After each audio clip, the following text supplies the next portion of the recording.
Hello, I'm Isaac Hayes III, founder and CEO of Fanbase. Listen to what I'm about to tell you. The window to invest in Fanbase is closing. We've raised over $10.6 million of our $17 million goal. That means there's room for less than 6,370 people to invest in Fanbase for the average amount. The minimum to invest in Fanbase right now is $399. That makes you an owner in Fanbase today. Go to startengine.com/fanbase to invest. Why? Because current social apps have taken advantage of users for far too long, with content suppression, shadow banning, harmful racist content, and no real tools for monetization and equity.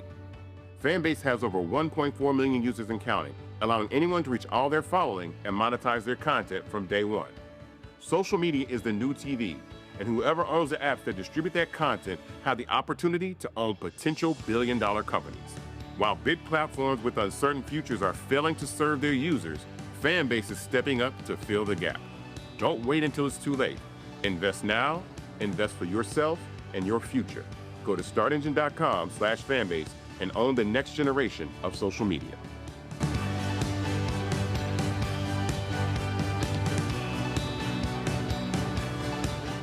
Folks, Black Star Network is here. Hold no punches. I'm real revolutionary right now. Black power. Support this man, Black Media. He makes sure that our stories are told. Thank you for being the voice of Black America, Roland. Stay black. I love y'all. All momentum we have now, we have to keep this going. The video looks phenomenal. See, this difference between Black Star Network and Black-owned media and something like CNN. You can't be Black-owned media and be scared. It's time to be smart. Bring your eyeballs home. You dig?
Folks, today is Wednesday, May 28th, 2025. Coming up on Roland Martin Unfiltered, streaming on the Black Star Network. Well, guess what? The Trump Department of Justice, they are suing North Carolina, accusing the state of failing to maintain accurate voter registration lists, which could potentially impact hundreds of thousands of registrations. All they're doing is picking up on the failed lie that was pushed by the Republican Supreme Court nominee who lost to the Democrat. Inside the Sean Diddy Combs trial, emotional testimony today detailing more allegations of violent acts. Legal analyst Candace Kelly will break it all down for us, including the denial of a mistrial. Plus, Trump's big, beautiful bill may not be so pretty. Elon Musk is criticizing it. Republicans are getting nailed in town halls all across the country. Ooh, they a little bit upset. They big mad, y'all, big mad. And some sad news, Chicago Mike Sumler, a member of the legendary music group Kool and the Gang, has died in a car crash. That and more right here. Roland Martin Unfiltered on the Black Star Network. It's time to bring the funk. Let's go. He's got it.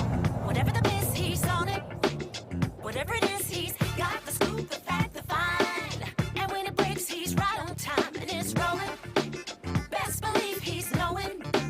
Putting it down from sports to news to politics. With entertainment just for kicks, he's rolling. It's on go, roll, roll, y'all.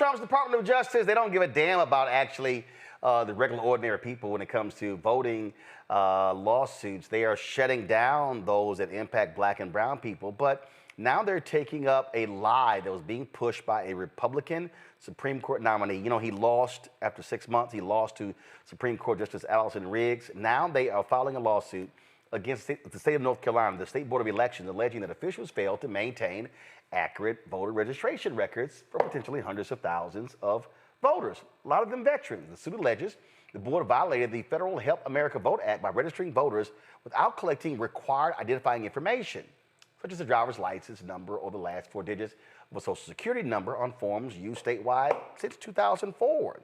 Now, state officials have been quietly updating the forms last year, but did not reach out to people already registered, which could be anywhere from 60,000 to more than 200,000 voters. As I said, this is what was advanced by the Republican who lost to Supreme Court Justice Allison Riggs.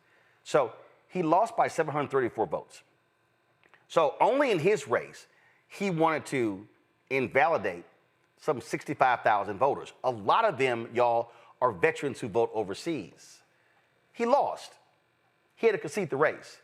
But here you see Trump trying to advance the lie. Rebecca Carruthers, Executive Vice President, Fair Election Center out of D.C., Derek Jackson, Georgia State Representative out of Atlanta, Candace Kelly, legal analyst and host of Not All Hood out of South Orange, New Jersey. Glad to have all three of y'all here.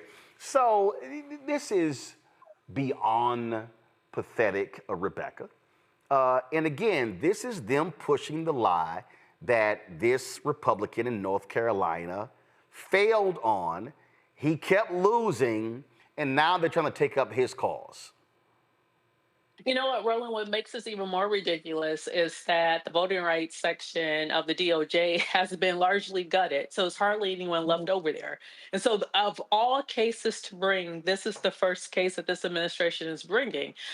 There's several issues with this. Yes, it could potentially impact hundreds of thousands of duly registered voters in North Carolina, but it's going to impact Republicans just like it's going to impact Democrats. The issue here is, as the DOJ is outlining potential remedies, it gets a little bit tricky. Like, for instance, it's saying that North Carolina would have to contact every voter that doesn't have the last 4 of their social security number attached to their voter registration. And if they don't hear from that specific voter, then they'll just assign like a unique numeric code to that voter.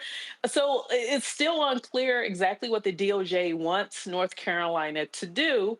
And then it's also unclear if HAVA, which is what this lawsuit is being brought under, Help America Vote Act, it's unclear if this is actually a remedy that you can do under HAVA. So it doesn't make sense, out of all things to go after with voting rights, that this is what the Department of Justice decides is the most important in this country right now.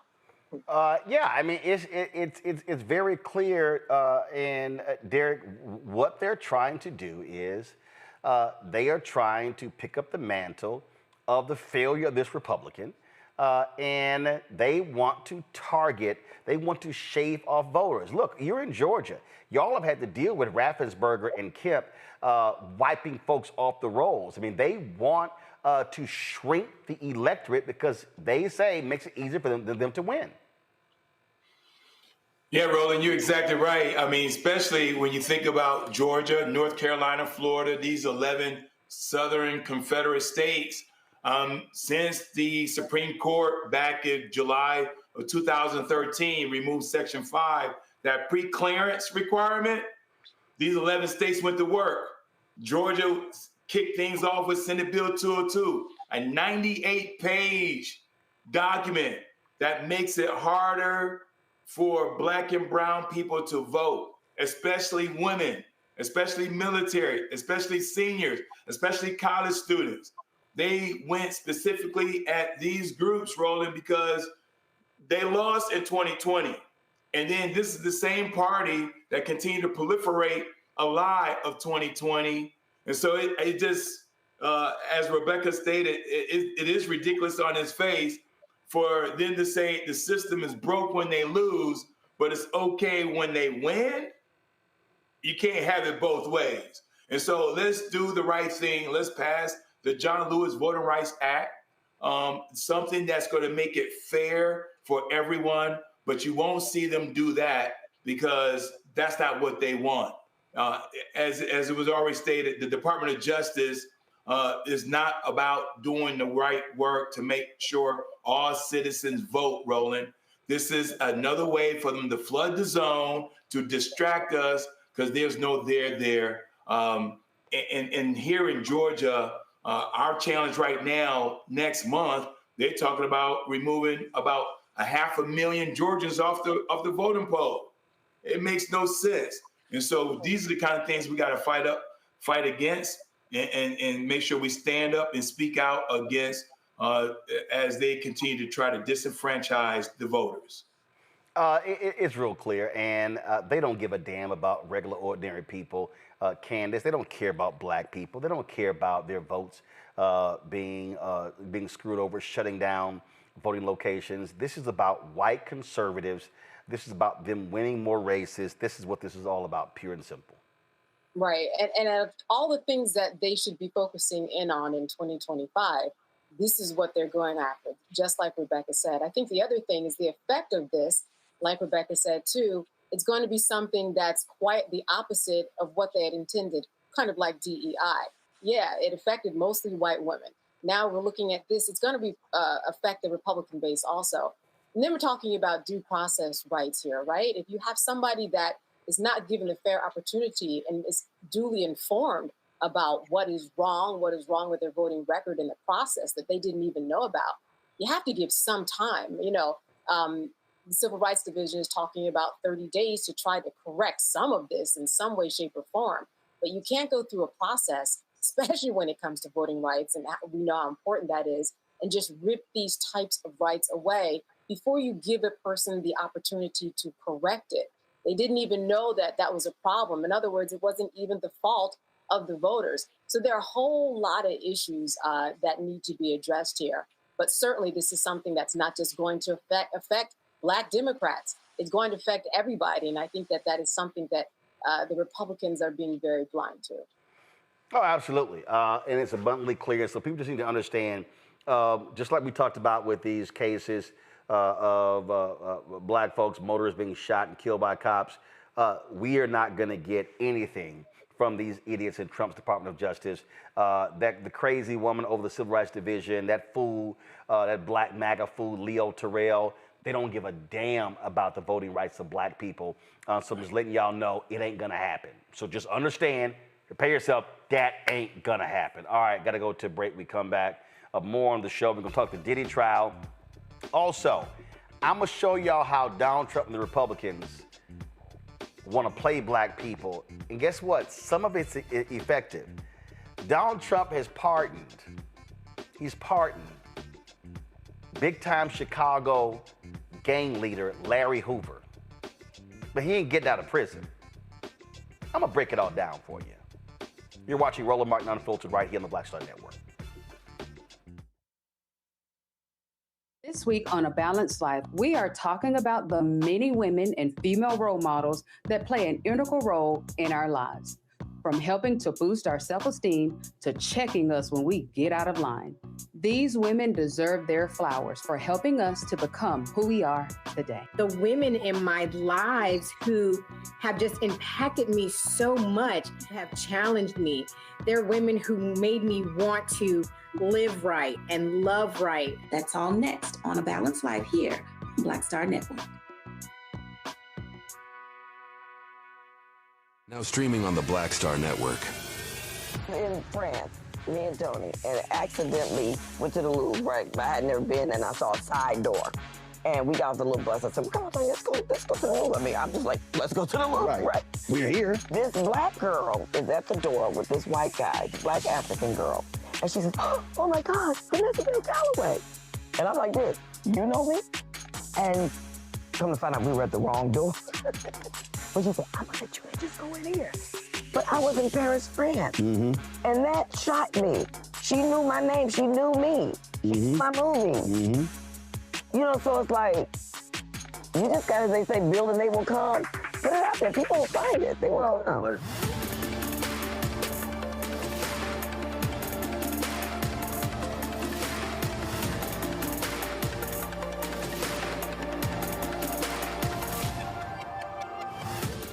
This week at the Black Table, we discuss a place, an idea, a dream, and a reality that everybody on the planet should know about. A place called Mound Bayou. What about black people creating their own country, not from the outside in, but from the inside out? That's next on the Black Table, right here on the Black Star Network.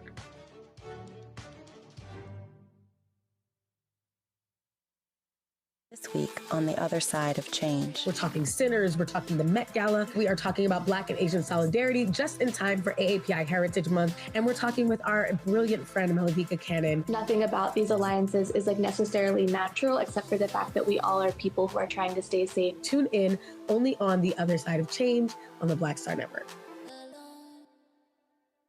Hey, what's up, y'all? I'm Devon Franklin. It is always a pleasure to be in the house. You are watching Roland Martin Unfiltered. Stay right here.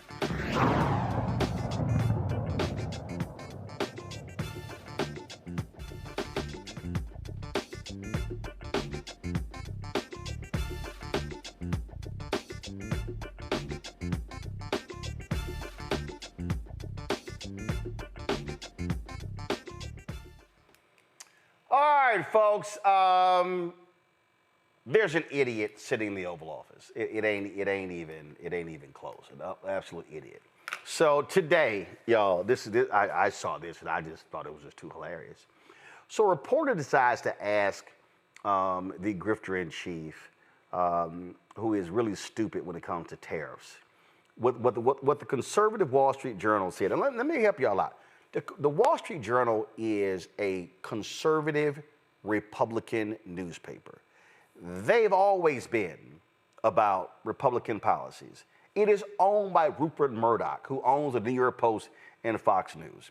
So here's what the reporter said today that just really set off Donald Trump when he was like, oh my God, this question is just so horrible. How dare you ask? Y'all got the video ready? And it really, to me, is a perfect example of how stupid this man is. Listen to this. Mr. President, Wall Street analysts have coined a new term called the taco trade. They're saying Trump always chickens out on your tariff threats, and that's why markets are higher this week. What's your response to that? I kick out? Chicken out. Oh, isn't that nice? Chicken out. I've never heard that. You mean because I reduced China from 145% that I set down to 100 and then down to another number? And I said you have to open up your whole country. And because I gave the European Union a 50% tax tariff, and they called up and they said, please, let's meet right now. Please, let's meet right now. And I said, OK, I'll give you till July 9. I actually asked them, I said, what's the date? Because they weren't willing to meet. And after I did what I did, they said, we'll meet anytime you want. And we have an end date of July 9th. You call that chickening out? Because we have $14 trillion now invested, committed to investing when Biden didn't have practically anything. This country was dying. You know, we have the hottest country anywhere in the world. I went to Saudi Arabia. The king told me, he said, we have the hottest country in the world right now. 6 months ago, this country was stone cold dead. We had a dead country. We had a country people didn't think it was going to survive, and you ask a nasty question like that. It's called negotiation. You set a number. And if you go down, if I set a number at a ridiculous high number and I go down a little bit, they want me to hold that number, 145% tariff. Even I said, man, that really got up. You know how it got? Because of fentanyl and many other things, and you added it up. I said, where are we now? We're at 145%. I said, whoa, that's high. That's high. They were doing no business whatsoever, and they were having a lot of problems. We were very nice to China. I don't know if they're going to be nice to us, but we were very nice to China. And in many ways, I think we really helped China tremendously because, they were having great difficulty because we were basically going cold turkey with China. We were doing no business because of the tariff, because it was so high. But I knew that. But don't ever say what you said. That's a nasty question. Go ahead. To me, that's the nastiest question. A nasty man talking about what is a nasty question. You know, it really is hilarious to me when you listen to that idiot, and that's really what he is, a complete idiot. Oh my God, that question is so nasty. I dare you ask me that question. I don't like how you asked me that question because you're now calling me out because I look like an idiot. Because the question is just so, it's the nastiest question I've gotten in the past 5 minutes. Because what he really prefers is, he really prefers for people to constantly kiss his ass. And so he stands before the cameras and says, oh my God, our economy was dead. Our economy was so dead. The economy was going all over the place. Really, that's interesting. This is the Joint Economic Committee for Democrats. This is, I mean, these are actual facts. This is 2021. The U.S. economy improved during Biden's first year in office, first 12 months, most in 50 years. Job growth, economic growth, retail sales. Oh, the economy grew at the fastest rate in nearly 40 years. GDP up 5.7%.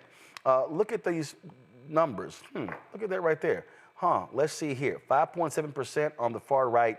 That's the most since 1984. That's kind of interesting. And this is from the Bureau of Economic Analysis. This is what is crazy. This is also what's amazing. Derek, I'm going to start with you because he's a liar. He's a liar. MAGA, they're pretty stupid. They believe the lies. Anything that fool says that they fall for. And this is exactly what happens. And the fact of the matter is, the economy improved greatly. The United States economy grew faster than any other industrialized nation post-COVID. So it's a lie. Donald Trump is a liar. He's lying when he says, oh my God, the country was dead. We were almost dead. We were dead. It's a lie. He's straight lying.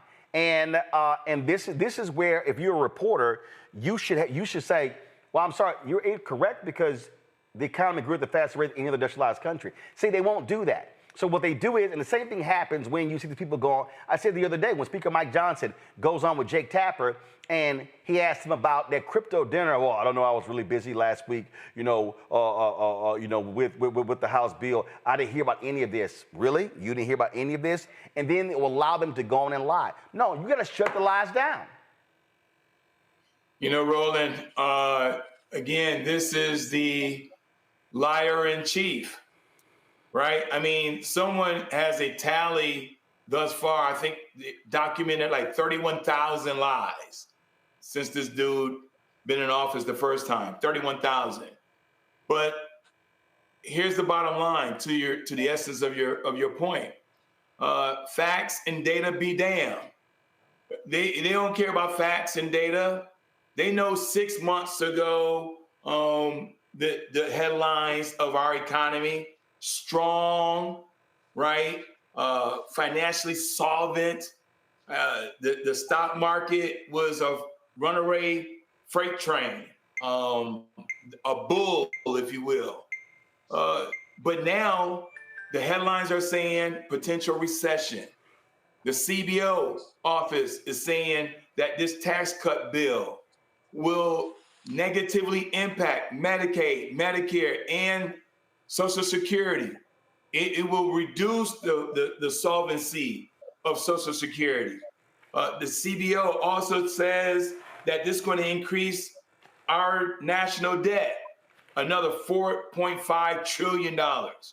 And so when so we can look at the two bookends, what the headlines were 6 months ago and what they are now. It's just amazing that he says some Saudi prince told him that we're hot, as if he shouldn't know what our state of economy, what the health of our economy. Well, first of all, let's be real clear. The Saudi king, let's be real clear here, okay? The Saudi king, Ken, is, I don't believe nothing Trump says. So when Trump says, well, the Saudi king told me, I don't believe that fool. I don't believe that fool at all, because he gonna lie about that. Again, liars will lie. All this man does is lie. That's what he does over and over and over again, Candace. And so when he said, again, everything he said that was a lie. So I don't believe the Saudi king. You got the hardest. The Saudi king will say whatever to make that dumbass feel good. And listen, even if he had video of it rolling, we'd have to double check and make sure it wasn't AI. You know, we have to double check everything. We don't know these days. Trump acts in a way that anything anybody says secretly or behind closed doors on private phone calls, they all are loving Trump. They're all in Trump's favor. I think that one of the things that's so interesting, as you said, with the Wall Street Journal being a conservative operation, which it has always been, right? Rupert Murdoch's of the world. Here was a paper calling him Taco, right? Trump always changes chickens out. So you got this thing going on where the press is supposed to be his friend. He could not have won any election, as with anybody, but especially not Trump. Was not going to win an election without the media being his friends. So number one, he is losing that groundswell of support. And even if he's not, that's what it looks like. Second, you called him Taco. And what do you think about when you think about tacos? Mexicans. I mean, this was just way out of the league. And I think the eighth grader in him, which is what we often see, and how he negotiates, was just did not like the name calling. Besides anything else, besides him flipping on the tariffs, besides him not getting, the media support, Trump liked to be the leader of the bullies in the eighth grade. And in this taco calling, he lost out. This they bullied him into answering a question. They bullied him and now have given him this name that's certainly going to stick. He doesn't want to be associated with anybody that should be deported from the country. He doesn't want anything to do with tacos, anything to do with Mexican, anything to do with anything. So they really got him. And I think that that's where a lot of his angst and his anger was coming from in this press conference. And again, he's a liar. We can't get around the reality here, Rebecca. This is a massive liar. I believe nothing that comes out of his mouth. If Donald Trump says, oh my God, it's really raining outside, I'm literally going to go to the window and double check. I don't believe anything that fools. If Donald Trump I believe nothing this man says because he will lie about lies. If Trump said it was raining outside, I'm going outside after my silk press without an umbrella. It's like, come on. Not only is he playing chicken, he's almost like Biff from Back to the Future, where he's kind of a bully but really has no teeth. And so what we're watching is like the tariff hokey pokey. He's saying, okay, I'm going to put 25% on you, Canada. Oh, but I'm going to roll it back to 10% because now you're saying you're going to do reciprocal tariffs. Oh, China, I'm going to go up to 75%. And China's like, okay, I'll raise you 125%. So for someone who's talked about all the winning that he does, and he's a winner, and all he does is win, so far I haven't seen any of it. Instead, what we've seen is that the American economy is taking a hit. We're seeing that there's fluctuations on the stock market that shouldn't really be there. And to your point at the top of this segment is, there are real concerns that we're going to have a recession, but it's not going to be a recession from the classical sense of just the economy going through its different cycles, but it's going to be a Trump-induced recession. And I'm just sitting here watching these idiot MAGA people, and there's no other phrase. I have to call. I remember I was on CNN and I was on Anderson Cooper, John Avlon, Derek, and they were like, he was like, Roland, it's not really smart to call the American people stupid. No, I'm like, well, you're stupid, you're stupid. Okay? And you know who's stupid? North Carolina people who voted for Trump. You know who's stupid? Missouri people who voted for Trump. You know who's stupid? Arkansas people who voted for Donald Trump. Because you know what he's done? He said, North Carolina, you ain't getting hurricane relief. Missouri, oh, you had some destructive tornadoes. Yeah, you ain't getting relief. Arkansas, Sarah Huckabee Sanders, who was his chief liar in the White House the first time, begging him. He's like, no, y'all ain't getting relief. These dumbasses voted for him, and then he goes, oh, I'm sorry, when the hurricane tornado hits y'all, go to hell, kick rocks. I'm giving you nothing. And these idiots still like, yeah, he's my guy, that's my guy. Listen, you got to add Georgia to that mix too, Roland. at Georgia because he declined to give us our $5.5 billion for FEMA for a hurricane that happened last fall. He also negatively impacting our plan in terms of our infrastructure, our electric vehicles charging station, all the federal grant dollars that former President Biden had already tailored to come to Georgia. He already told Brian Kemp, the governor, hey, I ain't sending you your money. So you got to add Georgia to that mix, Roland. These individuals keep kissing the orange butt and getting zero things in return. And this is a transactional president that refuses to do the things that he should be doing. And the last point I would say is this too, though, Roland. You mentioned about the coins, the meme coins, the $5 million per person or $1 million per person. That's extortion. That's extortion. But the Republicans don't want to call it that, right? So the Speaker of the House, I was busy that day. I'm not sure what was going on. Really? This guy's, he's an extortionist. They don't want to call him that. But what do criminals do? What would a 34 felon count criminal would do? Criminals conduct crime. Mob bosses, they conduct crime. And that's what he's doing. He is robbing the American people right before our eyes. This is the greatest heist I ever seen that even Hollywood couldn't even dream up such a movie as this. And Rebecca, this is actually how Fox News responds. Let's see. I think we have a leak. Like that, it's just like don't even, I mean, they laugh about this whole deal. That's what I'm telling you. I am very clear, Rebecca. Whoever runs for president for the Democrats in 2028, this is how they should respond. Are you going to release your college transcripts? Hell no. Are you going to release your medical records? Hell no. Are you going to put your investments in the blind trust? Hell no. In fact, fuck it. I'm launching my own coin. No, I mean, I'm serious. Again, it literally, I keep trying not to cuss. So y'all, if y'all want to hear me cuss, go ahead and turn it down. I keep trying not to cuss. When did you try? No. I've like pulled back on something, but I'm telling y'all, this is what matter of fact, this is what I need in 2028. I need in 2028. There's a great scene in Harlem Nights. My man Red Fox. And y'all might remember the scene in Harlem Nights. It was opening scene. They were doing craps and they were complaining about my man's eyesight. And they made him go put on some the glasses.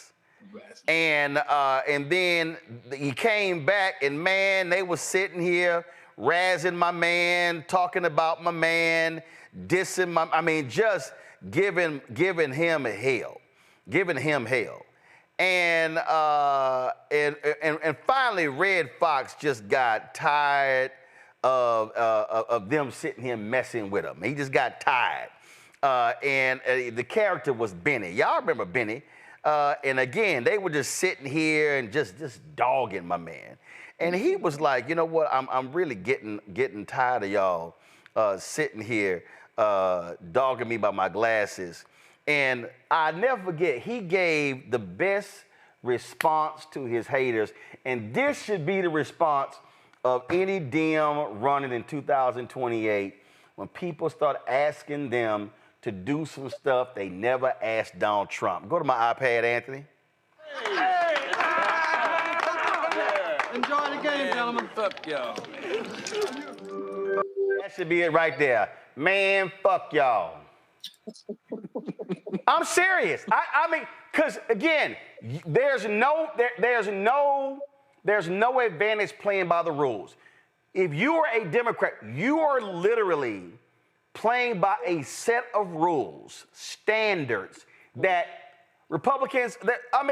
What we are literally seeing the raping and the pillaging of America before our very eyes. And they like, man, I don't see nothing. I don't know what y'all talking about. We good. So I'm telling you, them should be, all right, that's how y'all want to play. Go on Fox News and they should be jamming their ass. Y'all ain't saying nothing? You ain't saying nothing. Oh, I'm sorry. Because he's doing it out in the open, we all good. Nah, man, that has to be the response. Rebecca, that has to be the only way you respond. Here's the thing. There are no rules right now. And if people want to play the same political games and the same gamemanship, we're gonna be stuck in the same path. First of all, this dude has already said that he's gonna run for a third term. So at that point, that is an opening. That's an opening pitch to the other side of, hey, do you believe in democracy or not? Do you believe the American people get to decide who's going to be the next president or not? And are you actually going to talk about the issues that American voters say that they want to talk about? And so whoever becomes the nominee on the Democratic side has to spend a lot of time talking about how they're going to restore faith in government, why government can be a good and transformative thing, and then roll out a plan on how to do so. And that person needs to start today, not just like, no offense to Bernie Sanders and AOC, not some self-serving tour, but actually a tour across this country where you're actually talking to the people, hearing everyday issues, and you're bringing people into the process of how together we could solve it. And so far, we haven't heard that from the Democrats. Instead, we're seeing like these messaging things that are showing up in response to what Trump and the Republicans in Congress are doing. Quite frankly, that's not effective. And so right now, the Democrats aren't actually showing that they have the ability to win in 2028. And considering what Trump is doing, that's a shame. That's why, Candace, I'm telling you, as far as I'm concerned, if I do any show and they bring up that bullshit ass book by Jake Tapper and Alex Thompson, I'm gonna do the classic black move that Chris Tucker perfected in Friday. Going on with that. That's what I'm gonna do. I ain't answering that bullshit. I ain't answering it. No, hell no. I mean, again, this whole Jake Tapper literally said the other day, what the cover-up of Biden's decline was bigger than Watergate. Man, get the fuck out of here with that bullshit. You are losing the cussing game, my lord. No, again, what I'm trying to say is, what they want is Democrats, and this is Democrats' big problem. They want to say, no, this is how we need to respond. This is the right way. Do the right thing. We've got to be bigger than that. And I'm sitting there going like, they don't give a damn. And I keep saying this. Democrats could be 500 yards away from the line. They go, hey, don't get near the line. The Republicans go, what line? You know, I'm glad you mentioned Jake Tapper, and I'll get off of him for one sec, but I got to get on him because what he did was not just self-serving, but it was just bad journalism. If you had all this information that you thought was worthwhile and that people should know about, why not share it? Why were you sitting in it the whole time so you can make a buck off of it? And then you're advertising it on your station, which people do, don't get me wrong. But his disposition and his attitude is just so arrogant and self-serving. I can't take it. On another note, I'm worried about the 90 million people who did not vote. What are we going to do about them? Sure, we're in a position now where we can follow precedent and do what Donald Trump did, but it's only going to cause, like Rebecca said, more chaos. We have got to get off of this idea that, hey, you're going to do this, well, I'm going to do this too, because when it comes time for another election to happen, things are going to look way different, especially if he runs again. Everybody's going to be throwing their hat in, and it's just not going to serve us, meaning that what Trump is doing is not going to serve us in the same way. So we have a lot of work to do, but there's certainly a lot of doors that are open for us to do the work. Those folks who didn't even get up off their seats, those are the folks that we need to be going after to say, hey, you see what happens when you don't get off your behinds? Let's go out here and let's make a difference. Go vote. Well, I just want, again, if I am engaged in something, Derek, Rebecca, and Candace, if I'm in the middle of something, and if I'm sitting here abiding by a set of rules, and y'all not, I'm like, oh, that's what we doing? Okay, bet. That's how we rolling? All right, let's go. That's how I'm going to respond, Derek. And I'm telling you right now, I think in this moment, I just believe that just like, people were criticizing Glenn Ivey the other day because Glenn Ivey went to El Salvador and he was there trying to talk to Abrego Garcia. And again, the right loves to sit here and play these games. All right, like you said, the NRCC, they posted a tweet. Democrat Glenn Ivey proudly declared, "I'm the congressman that represents an alleged MS-13 gang member, domestic abuser, illegal immigrant. Democrats will choose foreign criminals over American families every single time." And you know what? If I'm Glenn Ivey, first of all. If I'm Glenn Ivey, and let me go ahead and play this clip because this is him in El Salvador. So let me play this, and I got something to say to them punk-ass Republicans on the other side. Play it. I'm the congressman that represents Tomar. I came all the way down from the United States after we contacted their ambassador, after we'd made formal requests to our ambassador, to the El Salvadoran government. And we came here to visit him today. And now they're telling us we got to go all the way back to El Salvador, to San Salvador to get a permit. That's ridiculous. We ought to have a chance to come in and visit. They knew we were coming. They knew why we were coming. And they know we have the right to do this. So they need to just cut the crap. Now again, Republicans are going, so if I'm Ivey, this is how I'm going to say it. I'm here in El Salvador trying to see one of my constituents who the Supreme Court said 9-0, bring them back. That's how you do this, Derek. Because see, and here's what happens. I saw this one story. They said that Democratic leader Hakeem Jeffries was telling Democratic members, stop going to El Salvador. No. You make due process the story. It's due process. And you say everybody deserves due process, whether you're this person, whether you're a brother and sister who has been charged in a crime. See, they want to play this little game. Well, no, he's illegal, so he don't get it. There's going to be, no. He got a record, so he don't get. Hold on. So who now gets due process? This is how you got to fight back, Derek. Yeah. No, listen, Roland. I don't disagree with the approach, but let's be honest here. There are two sets of rules. We've mentioned it on your show many times over. We played the what if this was Barack Obama game? And we all know if this was Barack Obama, he would have been tortured on day one. If Barack would have came out with 142 executive orders that was contrary to the Constitution, come on, Roland. And so the game for us, put aside the Democrat Republican for a second. There's the other dimension to this too. It's if you and I did something in society, the expectations are different for us as a black man. And their expectations for Candace and Rebecca are different as a black woman. And so we just don't get the opportunity and the options unlike the orange dude in the office. Think about this for a second. His net worth, and this is according to Forbes, which is a Republican journalist magazine, what have you.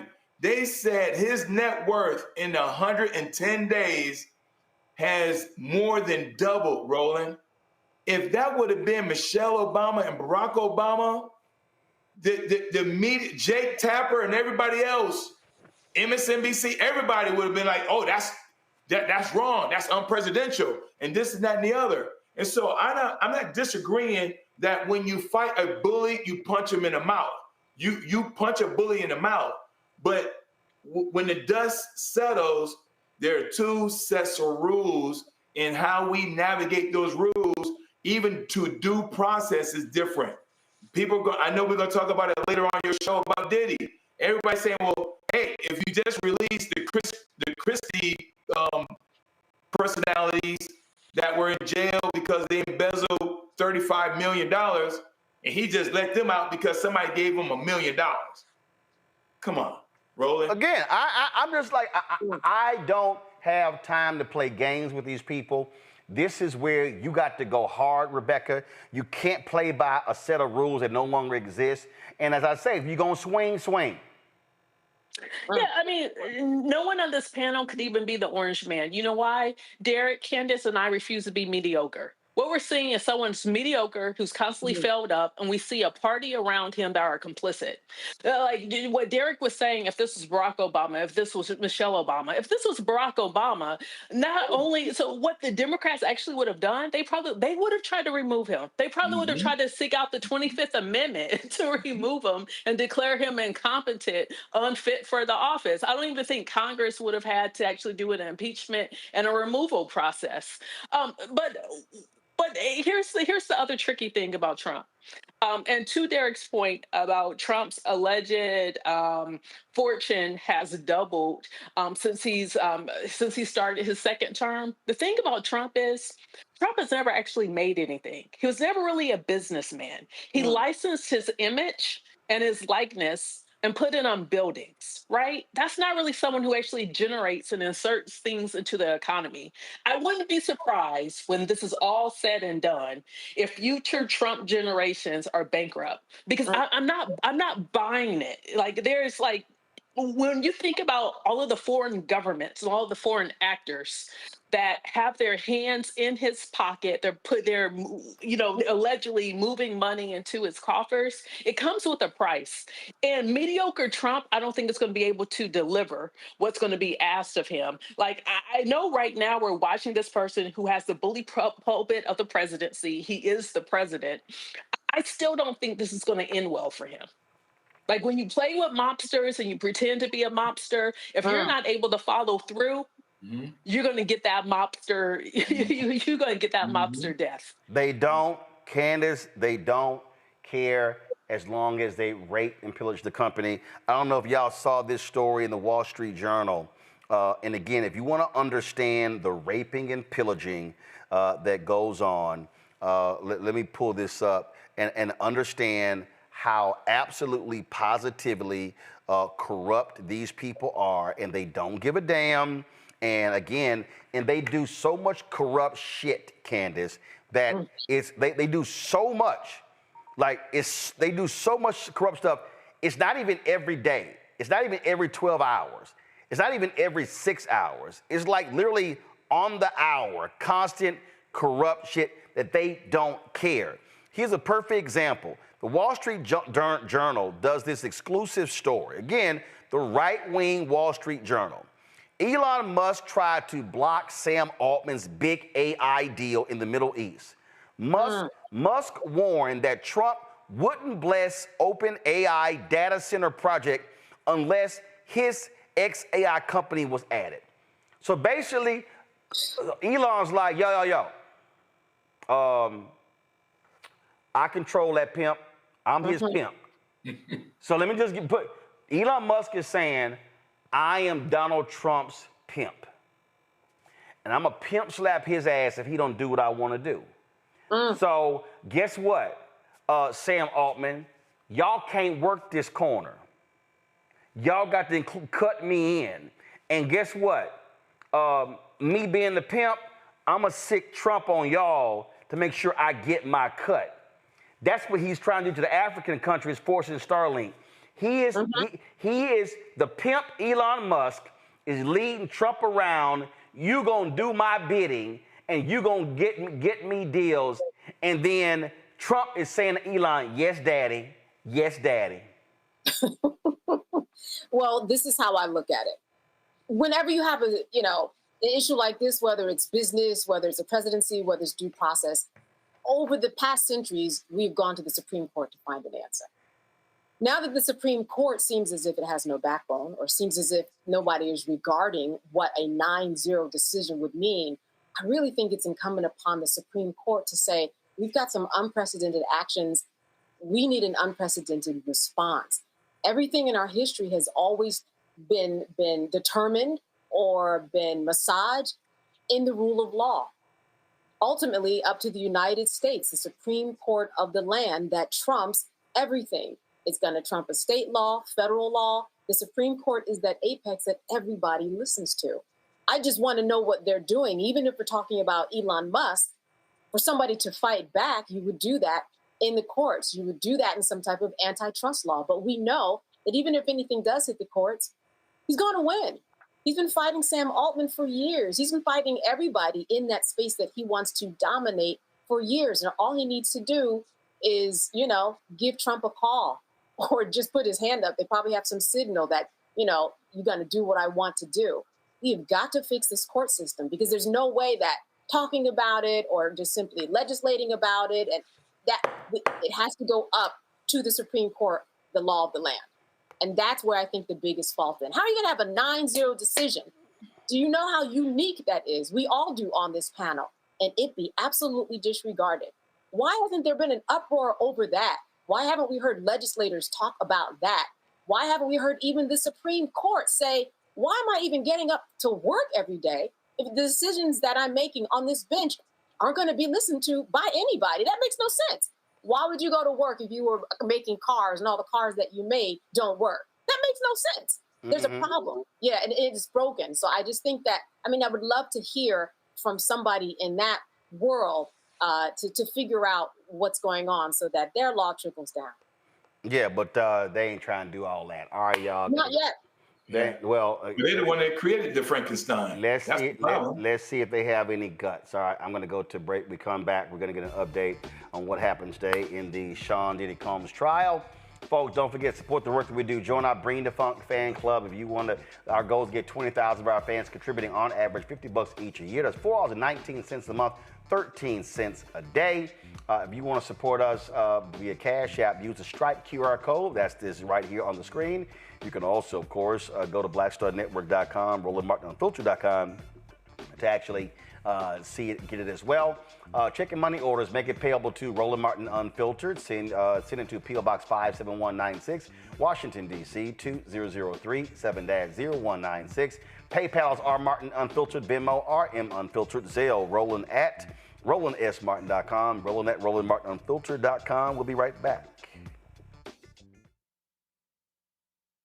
On the next Get Wealthy with me, Deborah Owens, have you ever had $1 million idea and wondered how to bring it to life? Well, it's all about turning problems into opportunities. On our next Get Wealthy, you'll learn of a woman who identified the overload bag syndrome, and now she's taking that money to the bank through global sales in major department stores. And I was just struggling with 2 or 3 bags on the train. And I looked around on the train and I said, you know what? There are a lot of women that are carrying two or 3 bags. That's right here on Get Wealthy, only on Black Star Network. Now that Roland Martin is willing to give me the blueprint, hey, Cyrus, I need to go to Tyler Perry and get another blueprint because I need some green money. The only way I can do what I'm doing, I need to make some money. So you'll see me working with Roland. Matter of fact, it's the Roland Martin and Cheryl Underwood show. Well, should it be the Cheryl Underwood show and the Roland Martin show? Well, whatever show it's going to be good.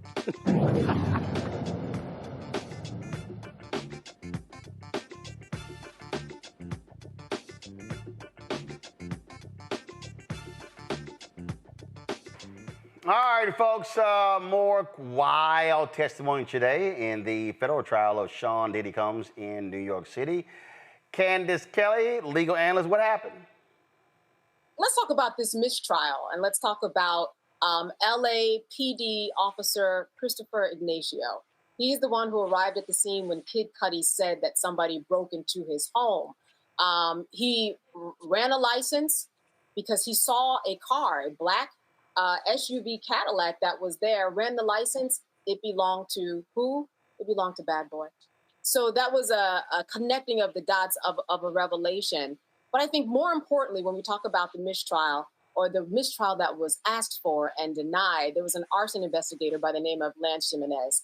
He was the one who found the Molotov cocktail in Cuddy's home. So we're talking about a totally different time from this other break-in, if you recall. And he said that he felt that this was a personal target. He said that the personal Molotov cocktail actually didn't ignite the way that it was supposed to because it was a very expensive high-end cloth that was used in that bottle of gasoline. What he said, though, that was really important was that there were fingerprints. There was a fingerprint profile that was collected. That profile was collected and stored, but then all of a sudden, unbeknownst to him, the fingerprints disappeared. Now, this was brought out by the prosecution, and the defense did not like this. They thought that this would lead the jury to believe that Sean Combs had something to do with the disappearance. The other thing that this arson specialist said is that when there's evidence that needs to be discarded or thrown away, I'm the one who has to give permission. Nobody got permission from this investigator, yet the fingerprint profile, it disappeared. So the defense attorneys called for a mistrial. There was discussion about it and sidebars. And indeed, that information was struck from the record. Jurors are supposed to not take it into consideration, but you can't unring a bell. They did hear it, but they did not like the implication of that. I mean, it kind of was a stretch. You're going to declare a whole mistrial just because some fingerprint information went away. They need to make that tape go away of him beating Cassie, if you ask my opinion. But the bottom line is that a mistrial was not granted. We also heard from someone who was a personal stylist of Cassie for a number of years, and he talked about he alleged that Sean Combs did threaten Cassie, saying that he would release these videos and that he was the one who was in charge of her music and he was not going to release any more of his music. He said that he fought Sean Combs, that he allegedly jumped on his back when he was beating Cassie. She was bleeding. I mean, everyone who takes the stand has just a very personal story that has the same thread. Cassie is being beaten, and there's a power dynamic that you have to acknowledge. So those were the folks that took the stand today. Mistrial called for, but the trial goes on. Well, that sounds like a whole bunch of drama, and again, it just more craziness continues. And again, explain to the audience as you look at how the prosecutors are trying to build out these RICO charges. You know, little by little, it's kind of like a drop in the balloon each day that goes by. And then one day, I think during closing, all that's going to burst in terms of putting all of these facts together. What they're really trying to establish, the prosecutors, they're saying that, hey, these are consenting adults. I'm sorry, that this is someone who did not have control. But even outside of that, Roland, if you remove Cassie, if you remove her testimony, remove any freak-offs, you still have extortion, you still have potential burglary, arson, unfair labor practices that have nothing even to do with Cassie, the beating, the tape. So it's like they're on these parallel forces, because on the one side you've got Cassie and everything that's connected, but on the other side, he allegedly has done so much else that all of that could check the boxes for a RICO. The defense, of course, is saying that, hey, these were two consenting adults that actually were drug addicts. So we need to take that into consideration. And we need to take into consideration the fact that, for example, yes, there was an arson, and it seems like, based upon all the information and evidence, that Sean had something to do with it. But was there any video? Do you have anything connecting Sean to this? So there are places where the defense can poke holes, but there certainly, I think, would be a lot of places where the jury is going to be deliberating on certain things that seem like, based upon circumstantial evidence, Sean had a lot to do with this. Now, I'm just saying that I'm not on the jury, obviously, but if I was, I would want to hear a lot of conversation about a couple of things that might be slightly askew. But it just feels like, to me, like the prosecution is making its case. All right, then. Candace, we appreciate it. Thanks a bunch. All right, quick break. We come back. Trump issues another pardon. This time, a major gang dealer out of Chicago. Also, issues a pardon to rapper NBA Youngboy. What is he doing? We'll explain. We'll be right back on the Black Star Network. Week on the other side of change. We're talking sinners, we're talking the Met Gala, we are talking about Black and Asian solidarity just in time for AAPI Heritage Month, and we're talking with our brilliant friend Malavika Cannon. Nothing about these alliances is like necessarily natural except for the fact that we all are people who are trying to stay safe. Tune in only on the other side of change on the Black Star Network. Hey, this is Motown recording artist Kim. You are watching Roland Martin Unfiltered. That boy, he always unfiltered though. I ain't never known him to be filtered. Is there another way to experience Roland Martin than to be unfiltered? Of course he's unfiltered. Would you expect anything less? Watch what happens next.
Well, folks, today Donald Trump issued more pardons, this time for a couple of notable African Americans. One of them is rapper NBA Youngboy. He also issued his own statement, and he dropped this here. I want to thank President Trump for granting me a pardon and giving me the opportunity to keep building as a man, as a father, and as an artist.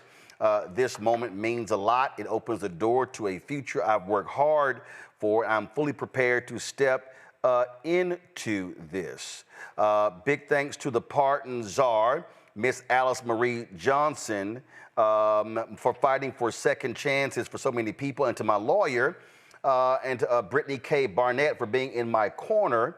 And all your hard work to make this possible. And thank you to everyone who believed in me. I'm grateful, I'm focused, I'm ready. Ken Trail. Now, again, this is related to his previous convictions as a result.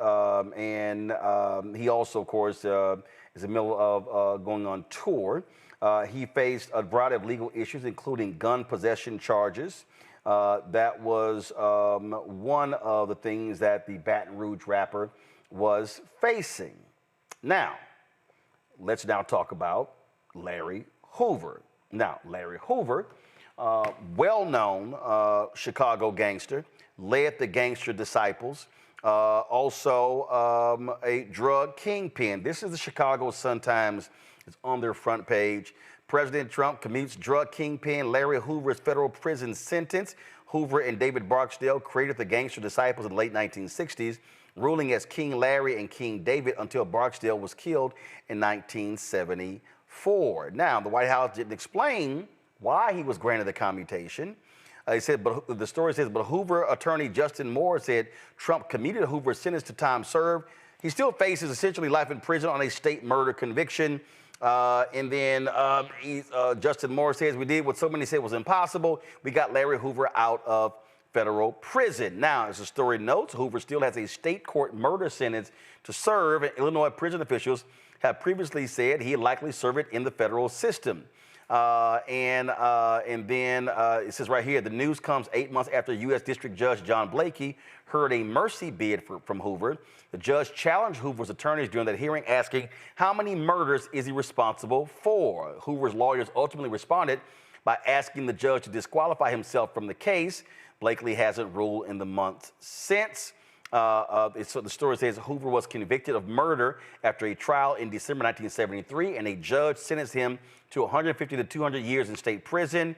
It said that didn't stop Hoover from running the gang, though. Hoover was charged in federal court with 40 crimes, including engaging in a continuing criminal enterprise.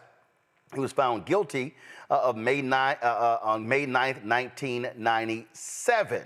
The late U.S. District Judge Harry Lineweber handed down Hoover's life sentence in 1998, telling him he had misused a gift from God. And again, so what you have here is Trump doing this. Now, what many people suspect is that here you have Trump trying to appeal to black male voters with these pardons. We saw him do this before other rappers as well. And then now remember, you had some rappers who won a campaign trail for him, and one of them was later indicted for murder after the fact. And remember that crazy, deranged moment when Kanye was in the Oval Office, and then he was pleading for Trump to pardon Larry Hoover. Y'all remember this here? 9 million surrounding suburbs where we can create some factories. Now, I think it would be cool for them to be Trump factories because he's a master of industry. He's a builder.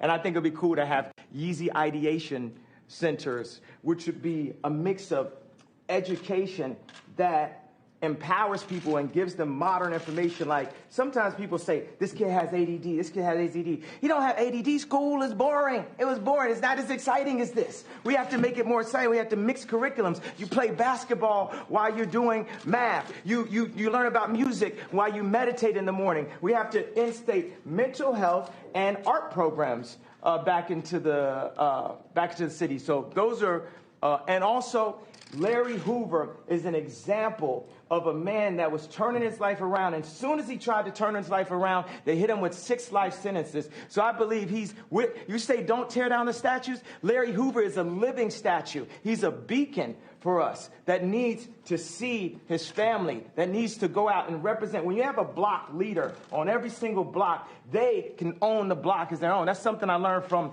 Jim Brown, from A Mayor I Can. We need to put curriculums from people who really came from the streets, not people who are just trying to set us up to go into a work system or prison system that applies to what people are really going through, which Jim Brown has created. What about gun violence with all the debate about the Second Amendment going on?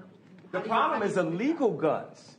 Illegal guns is the problem, not legal guns. We have 7 So that was Kanye and all of his ranting. Now, Chris Toller, we've seen Chris Toller on our show many times, and with the Black Voter Project, and he posted a series of tweets. And I think he's also on the money. So this was a tweet right here. The neighborhood publicist said he's going after a certain demo hard, and I fear it may work really well. Chris goes, this is my worry too, and not so much that he will win over a ton of new voters from this, but it will make it more difficult to convince certain people it's worth their time and energy to go out and vote against him or his party in the future. Now, that was one of the tweets that Chris had posted. And then this is what he also said. He said, this is exactly how the far right plays right into the misinfo machine, something that was very effective creating apathy among black men in 2024.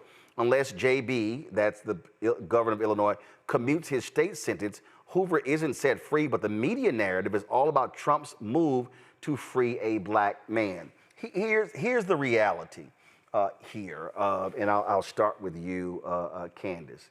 Let's just understand politics.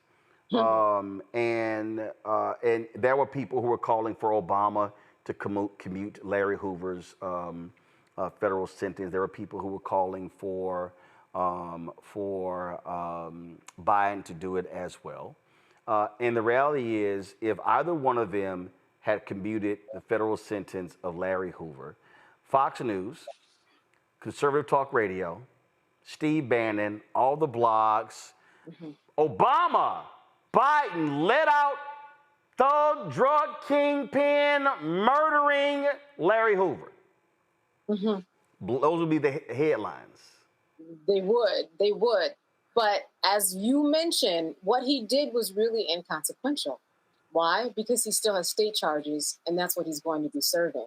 What he knows how to do is marketing. And, I was sitting in this spillover room in court the other day, so that's where the public is. You don't go into the main room, but you can see the Sean Combs case. So there were about 40 people who were there from the public. A lot of them, by the way, were tourists. They made this as a stop for them. After they saw the Statue of Liberty, they would come there to the Sean Combs trial. But the people who I spoke to, a lot of Black men who are probably the demographic that he's speaking to, they didn't even believe the Cassie tape. They just believed, let Sean Combs go. Let all the rappers go. Let all the Black men go. I mean, that was their mentality. So for him to make a move like this, it translates into a lot, but it also translates into nothing because he's still behind bars. Now, the fact that he was pardoned as opposed to commuted, that's a big deal. When you're pardoned, everything's a clean slate. When you're commuted, your sentence is decreased. Larry was pardoned.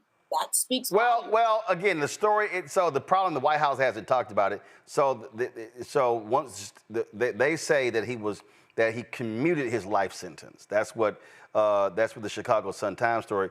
But the White House hasn't talked about anything, so they haven't explained. And they did it before, where they don't explain commutation or pardon. Oh, okay, all right. So So according to Justin Moore, his attorney said Trump commuted Hoover's sentence to time served. He still faces essentially life in prison on a state murder conviction. Go ahead. Okay, yeah. And all of that ends up with the same result. He's still behind bars, and that makes everybody happy. It's the most exquisite plan that he gets credit to release somebody or commute their sentence, but Larry's going nowhere. It's just marketing, and I think that he is going to get a lot. Listen, this is the man he's going to be in some more rap videos. Well, I wouldn't put it past Trump to be in some rap videos. That's just the 8th grader in him who wants to be popular. And he was popular with rap artists back in the day and popular with some of them now.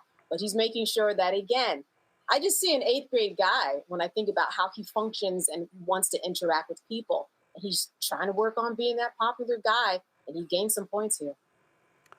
Is this also, Rebecca, about appealing to the people who don't pay attention to the news and, oh my God, Trump pardoned Larry Hoover, and we know his name has been in numerous records. Rick Ross has shouted him out, and so many others. Your thoughts on this? It meets Larry Hoover, one nation under God getting money. Yeah, look, I think for a lot of people, Larry Hoover is more of a pop icon. I think of some of the people who were connected in Chicago with who he is, who he was, who he has been. I think some of those people aren't as active on social media right now. But to your point, this is a pop icon. His name is his folklore, stories about him is a narration that's in a lot of hip hop. What I find fascinating about this latest set of commutations / pardons, but we really don't know what it is. The White House hasn't really told us which one it is the fact that NBA YoungBoy got more out of Trump than Tim Scott. If I was Tim Scott, I would feel really bad. I did all that shucking and jiving over the last few years, and I got nothing. But NBA YoungBoy got something from Trump. The other point I want to make is Black men aren't dumb, and I think Black men are tired of performative politics, whether or not it's Democrats pandering to Black men or it's Republicans pandering to Black men. I think to the greater point, and this is something that Candace mentioned earlier about the 90 million voters who just don't show up. I think that 90 million is going to be more impressed by this than folks who are expected to turn out to vote in 2026 and 2028. But what I find interesting in the pivot towards Black men is with that crypto party that happened last week, one of the people that was there was Lamar Odom. Now, I mean, I'm not exactly going to count Lamar Odom's pockets. I don't think he has $1 million or $5 million to invest in crypto. But, I've heard some reports that he was paid to be there. He got an appearance fee because there still is that perception of Donald Trump wants black men to see black men around him. That's the part that I find a little bit more interesting than Larry Hoover. Derek? I definitely agree with Rebecca and Candace. The 2 points I would add is this. We're at a point of no return. There was a time how we view in our society from a democratic standpoint about how the pardoning and the commuting should be done. It was a process, a very rigorous process. But now, since day one, when he let go 1,500 individuals, it was his way of thumbing the nose at a justice system that was coming after him fast and furious. I mean, this man was threatening to see himself dying in prison. He thought he was going to end up like Bernie Madoff, right? Dying in prison. And so he threw everything but the kitchen sink to run and to become president. And so now that he is in that seat, Roland, we're at a point of no return. He's saying, you know what? I'm so transactional. The hell with the rule of law. The hell with justice. I don't care what the perception may be. And so the reason why I think we're at a point of no return, because the future president's going to have to deal with this. You're going to have to deal with a public to say, hey, the other guy had a disregard of due process. The other guy didn't have a problem with accountability. The other guy devalued punishment. The other guy dealt with cynicism. The other guy had to do. And so now what happens when the Oval Office become transactional for both parties? Okay. So I want to unpack that. And I need people to listen to me very clearly. I need people to listen to me very clearly.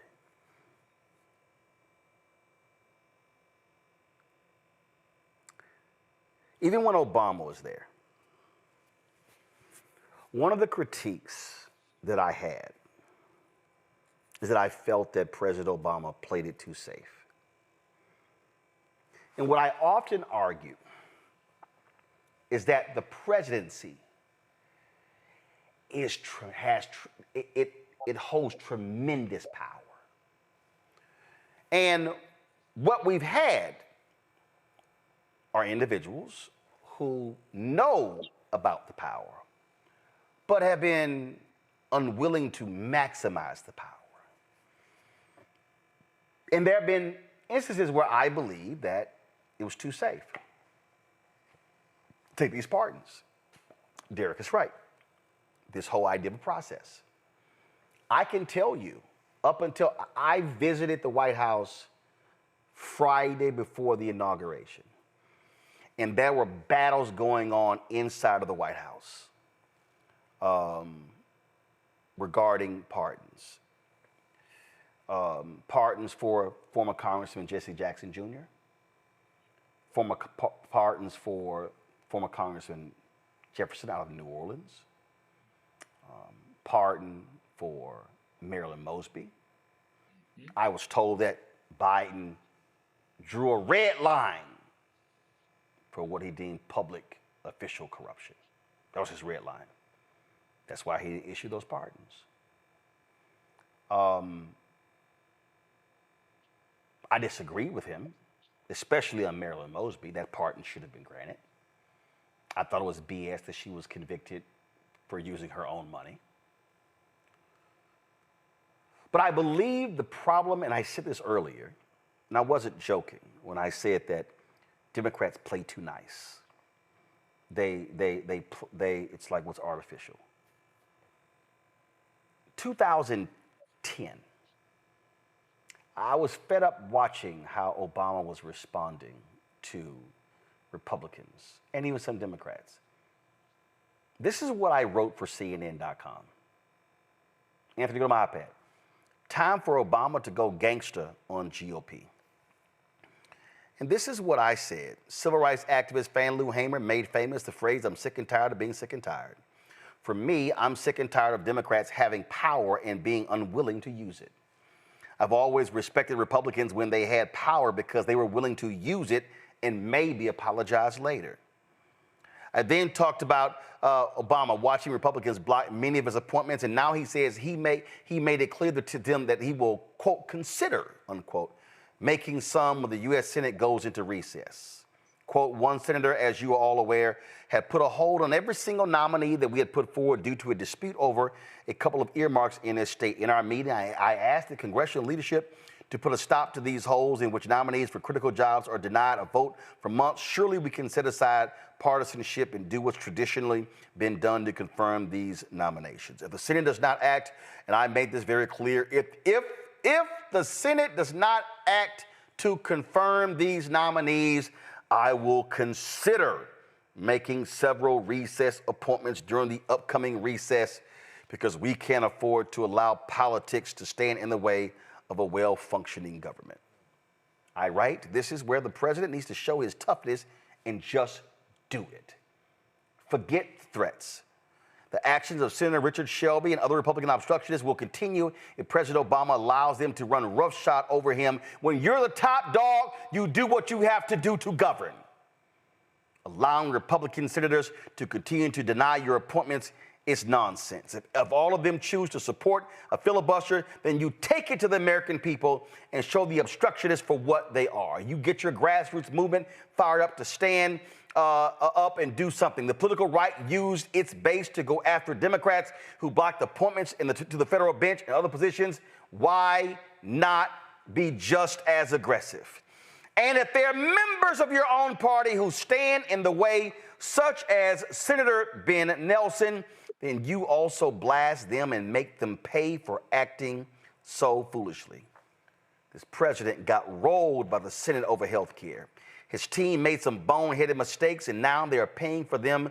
Continuing to play footsie with opponents will only get him into more trouble. He should set a deadline to have his folks confirmed. If not, appoint them all during the recess and go on about your business. Obama's critics keep blasting him for Chicago-style politics. So fine, channel your inner Al Capone and go gangster against your foes. Let them know that if they aren't with you, then they are against you and will pay the price. That beautiful big budget bill we're going to talk about in a second, there were some holdouts, some Republicans, hardcore. Trump looked him in the eye and said, get your ass in line and vote for it. They did. It passed. What I'm saying here, Candace, is that I disagree with how Democrats do pardons.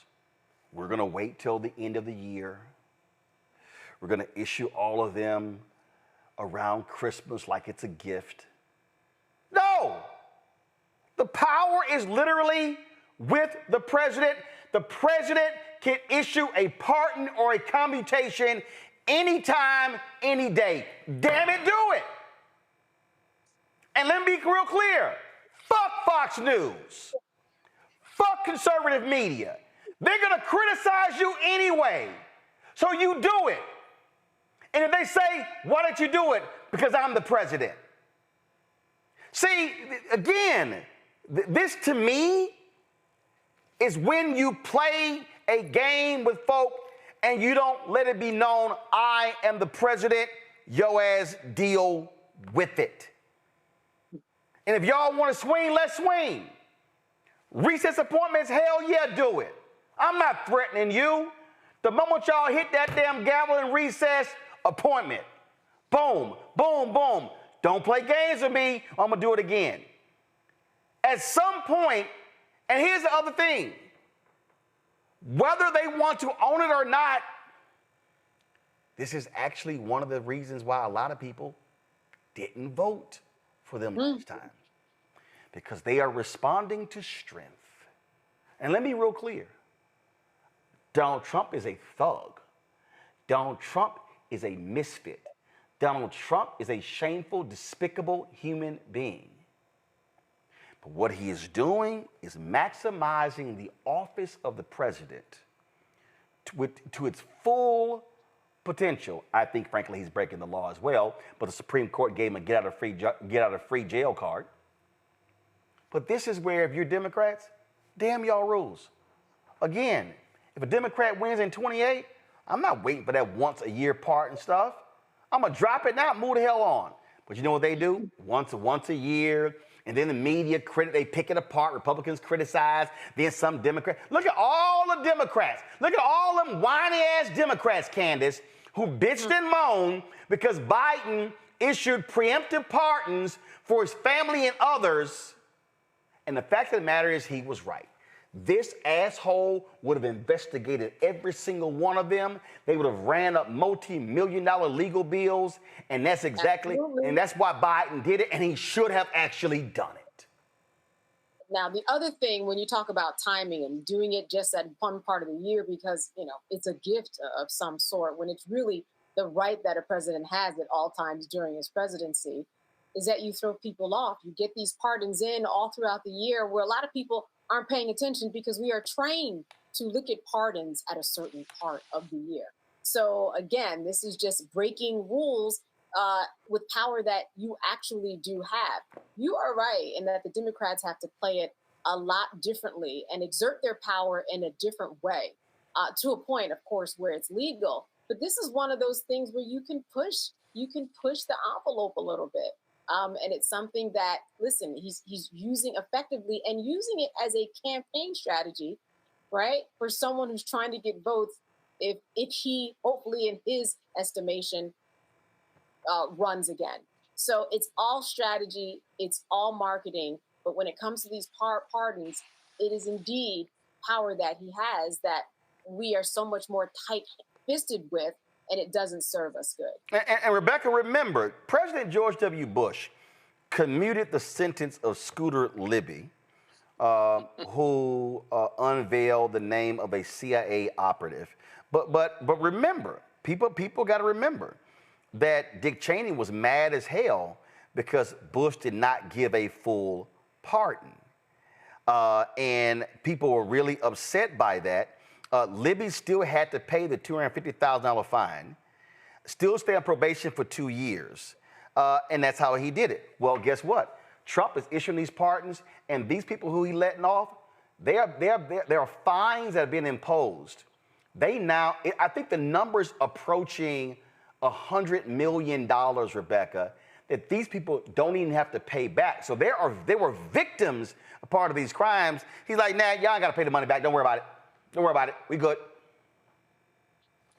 This is, we really got to unpack this because, one, I don't support the criminal legal system that we have in this country. It does not bring justice. It does not rehabilitate people.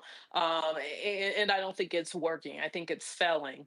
But when we're talking about pardons, I would say having an arbitrary pardons is also a problem as well. There should be a clear standard of, hey, this is what you do in order to get a pardon. You shouldn't have to know Kim Kardashian. You should not have to know other high profile people in hopes that maybe your name will be whispered somewhere in the White House and maybe perhaps you'll get a pardon. So I don't like how pardons are issued under Democratic presidents. I typically don't like how they're used under Republican presidents either. But what Trump is showing, so for the next future presidents who actually want to do good in this country, the thing that Trump is showing is how you maximize the presidency. Like, it's power. It's not absolute power, but in this world, it's very close to it. There's a lot of transformative change, a lot of positive things that can happen through that White House. And so the next person who gets in that White House, if you actually believe in the power of this country, the power of the people in this country, then use it for good. Don't be feckless. Don't be so caught up into the histrionics of what the opposition party is going to say. Do your thing because the Supreme Court has already said that you can do so. So we actually need someone in the White House who has that power, who will wield that power, but will wield it in a just way. And bottom line is, if they're going to criticize you anyway, well, damn it, just roll with it. Listen, I understand need for a process, but here's a reality. in that, and again, I accept this for what it is. I'm not saying it's great. I'm not saying it's perfect. I'm not saying all of that. But the fact of the matter is this here, is that when it just says right here, Article 2, Section 2, Clause 1, that the president shall be the commander-in-chief of the Army and Navy of the United States and of the militia of the several states. When called into the actual service of the United States, he may require the opinion in writing of the principal officer in each of the executive departments upon any subject relating to the duties of their respective offices, and he shall have power to grant reprieves and pardons for offenses against the United States, except in cases of impeachment. That's all it says. That's all it says. It actually, and I totally understand what Derek says, what Rebecca says, what Candace says. It doesn't call for a process. It literally says the power rests in the hands of this one individual. This one individual can decide for whatever reason they want. In fact, this individual doesn't even have to give a reason. They don't have to issue a press release. And what I am saying is, for Democrats, you need to toughen your ass up. And you need to buck up and recognize that when you have the power, you fucking use it. Because you're not always going to have it. I say it to people all the time. Obama's only going to be there 8 years. Period. Not 9, not 10, not 12, 8. And when I was championing for him to appoint a black woman to the Supreme Court, not that feckless ass Merrick Garland, he had 10 months left. And black organizations, black female organizations, were scared to publicly call for him to do it. And I said, what the hell are y'all doing? The hell with invites to the White House. He is gone in January, but that Supreme Court justice could be there for the next 30, 40, 50 years. But a lot of black folks, no, we don't want to pray. And I'm just telling y'all right now, I've told this story beforehand. They had a Black History Month reception in 2016, and it was the seasoned saints and the young folk. And here we were at the White House at the reception, waiting for folks. The reception started late because the meeting had ran over. And I never forget, I ran to Wade Henderson. Wade, did anybody in the meeting raise the point about appointing black woman to the Supreme Court? No. I ran to Melanie Campbell. I ran to Rashard Robinson. And I was like, how in the hell were all of y'all in that meeting and nobody looked that man across the table and said, Mr. President, we stand here right now and we want you to appoint a black woman as Supreme Court Justice to replace Anthony Scalia? Well, some of us didn't want to say anything because Loretta Lynch, we hear she's on the short list and she was sitting right next to him. I don't give a shit if she was sitting right next to him. Y'all had an opportunity sitting in front of the President of the United States, and here were all of the young bucks and the OGs, and not one black person had the audacity to bring it up. They were silent. And I just shook my head. I said, I cannot believe y'all did that. And the letter that they had written, the black female groups, they slid it across the table to Valerie Jarrett privately. I said, what the hell are y'all doing? You need noise. So what I am saying is when you have the power, you use the power. And you use it for good. You don't let off somebody who gave $1 million at a dinner and Donald Trump like, sure, partner her son. But you use it for good. But see, when you try to play it safe, when you, what are going to be the optics? Ooh, what are they going to say? What's the right going to say? What the left is going to say? You spend too much time giving a damn about what the right and the left is going to say. Then they ask, why'd you do it? Because I'm the fucking president of the United States. That's why. Next. That's how you respond. I'll be back. This week on A Balanced Life with Dr. Jackie, we're talking all things faith, family, and fatherhood. Men step in and out of our lives in a variety of ways as fathers, uncles, cousins, and different ways in which we enjoy their company and presence, and in other ways when they get on our nerves. This week on our show, we'll be talking about what it means to be a father, how women can support the men in their lives, as well as how do we heal the wounds that we've had from poor conversation, lack of desire, and all of the other ways that we sometimes as women check out and cause our men to feel emasculated. That's all this week on A Balanced Life with Dr. Jackie.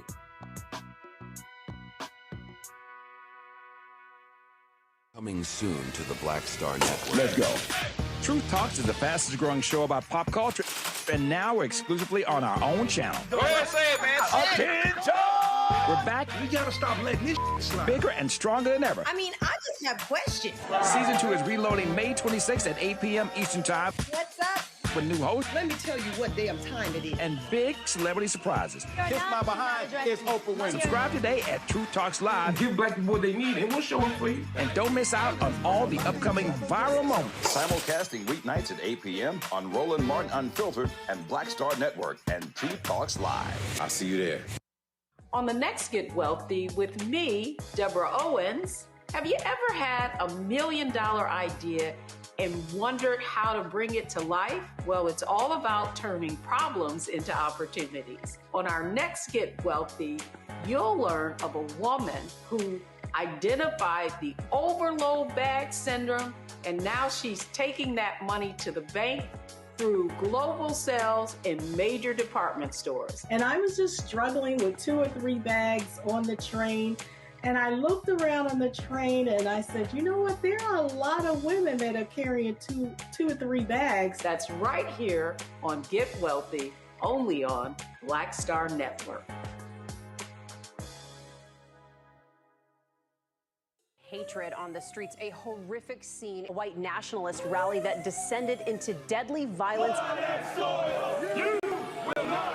White people are losing their damn As men, we pro-Trump mob storms the U.S. Capitol. We're about to see the rise of what I call white minority resistance.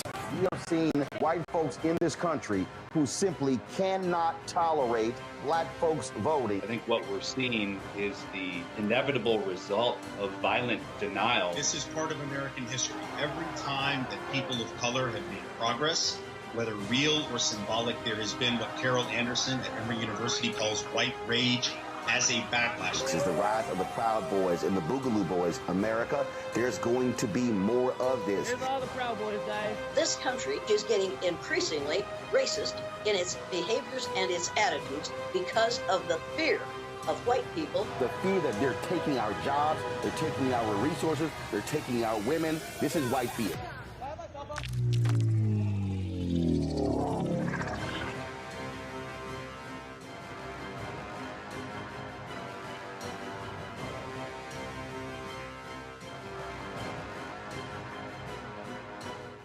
I'm Russell L. Honoré, Lieutenant General, United States Army, retired, and you're watching Roland Martin Unfiltered.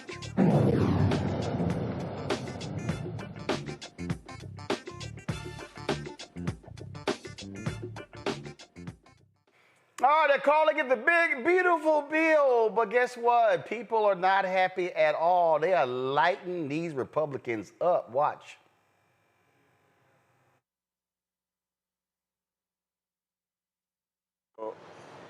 You know, I was like disappointed to see the massive spending bill, frankly, which increases the budget deficit, not just decrease it, and undermines the work that the DOGE team is doing. I actually thought that when this big, beautiful bill came along. I mean, like, everything he's done on Doge gets wiped out in the first year. I think a bill can be big or it can be beautiful, but I don't know if it can be both. My personal opinion.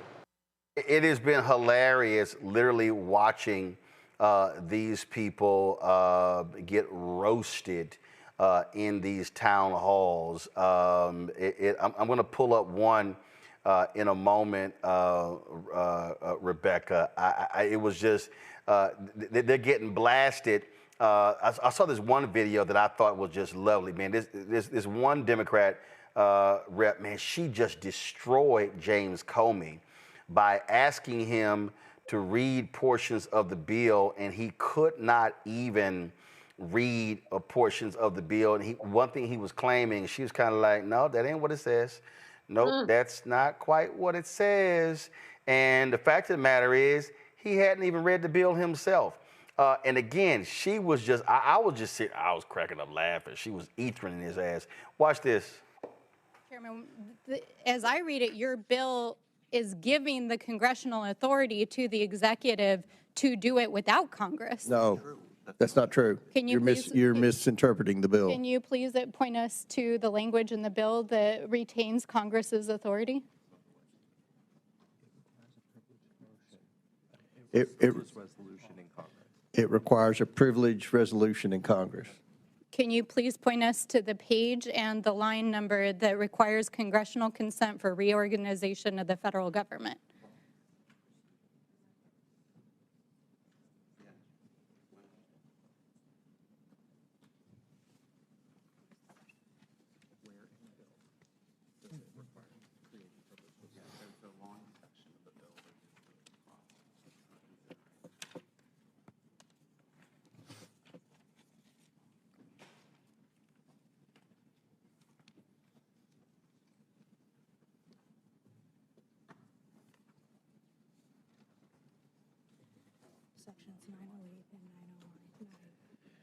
In sections 908 and 909 of Title V.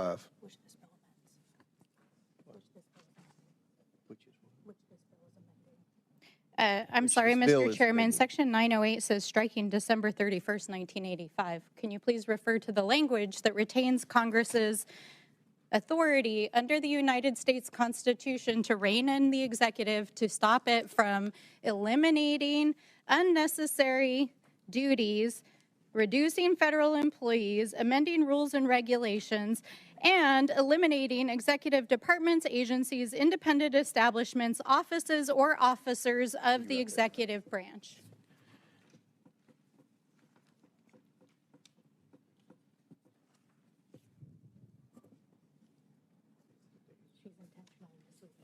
You're intentionally misrepresenting the bill. Mr. Chairman, I'm reading the bill, and I'm asking you as the sponsor to point to us where your bill, which you are trying to pass through this committee today, retains the authority of Congress. It changes the date to 2026. Y'all, but it just gets better. A Mike Flood of Nebraska, yo, he straight ass got cooked by his folks at his town hall. Man, give me 1 second. I got to pull this up, y'all, because this was just too damn good. I mean, he had a town hall, and he made the biggest mistake you could ever make if you stand in front of the people and you admit, you know what, my bad, I ain't really read the bill. Watch this. Can you please tell us why you voted to approve a budget bill that includes Section 70302, which effectively prohibits federal courts from enforcing contempt orders? Please let me read my question. I only got 30 seconds. Which would then allow current and future administrations to ignore those contempt orders by removing the enforcement capabilities.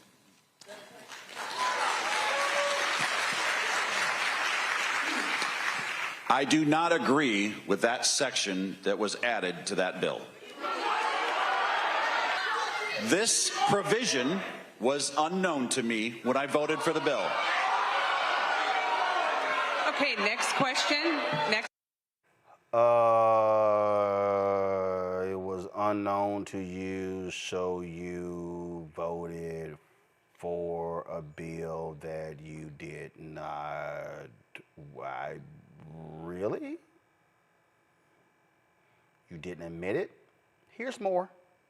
The president is destroying our democracy by defying the courts and the Constitution, attacking and silencing free speech in the media, allowing security breaches, erasing history, using tax dollars and presidential power for personal gains, blaming DEI and using it to discriminate, and promoting eugenics and genocide, all while showing signs of cognitive decline. Your votes, actions, and inactions show that you are a fascist politician, so please explain how you are not encouraging fascism, and are you going to invoke articles of impeachment against Trump?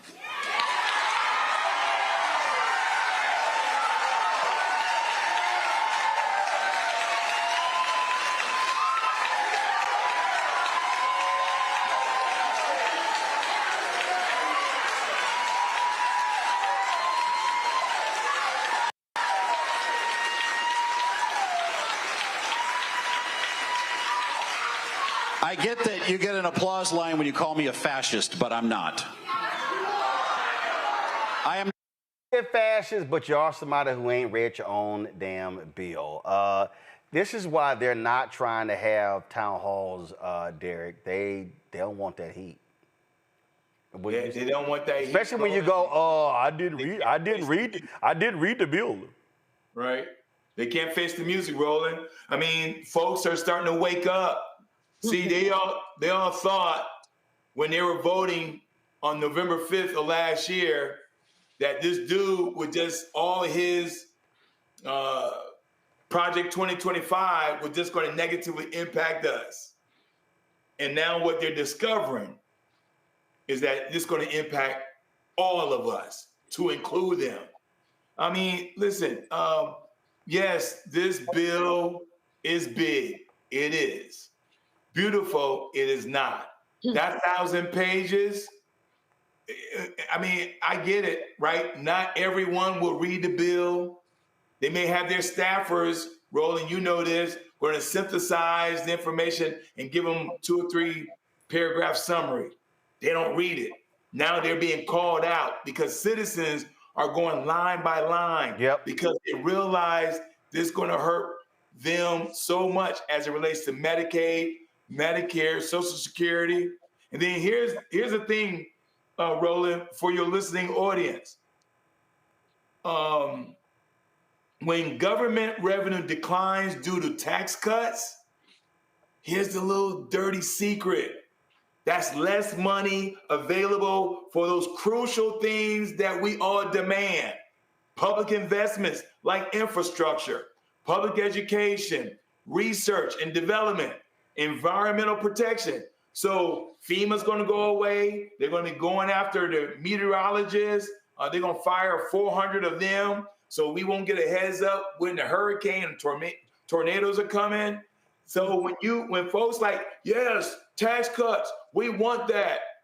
You got to understand that those dollars that government manage are those investments that are vital to our well-being, our economic growth, and our societal needs to have a quality of life. Folks, we got some breaking news here.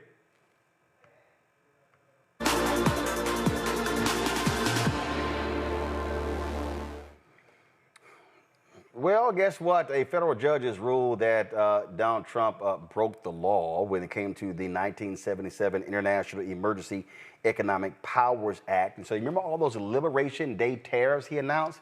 They were like, yeah, that's got to go because you were wrong. Go to my iPad. The court holds for the foregoing reasons that i.e. EPA does not authorize any of the worldwide retaliatory or trafficking tariff orders. The worldwide and retaliatory tariff orders exceed any authority granted to the president by i.e. EPA to regulate importation by means of tariffs. The trafficking tariffs fail because they do not deal with the threat set forth in those orders.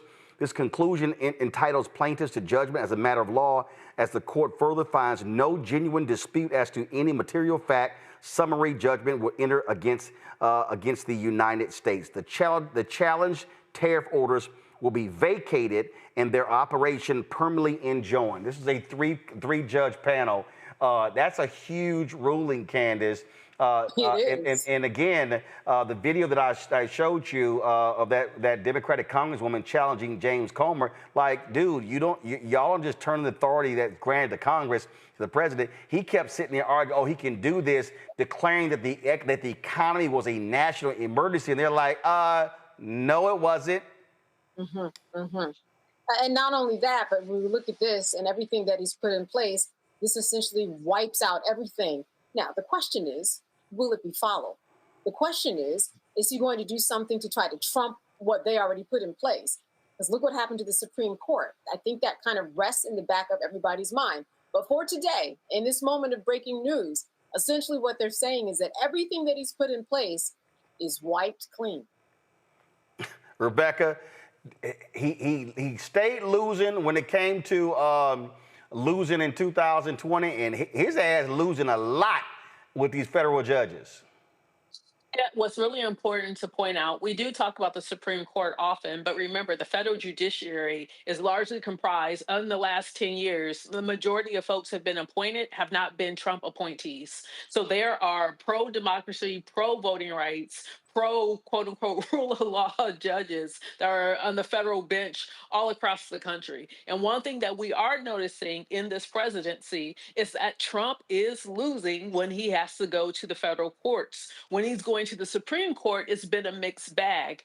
But it is affirming to know that the judiciary is trying to prove that it has not fallen to what appears to be a fascist. And this is the U.S. Court of International Trade, these three judges. And so I'm sure we're going to be seeing a crazy, demented rant on Truth Social, Trump's joke of a social media platform. Let me thank Rebecca, Derek, and Candace for being on today's show.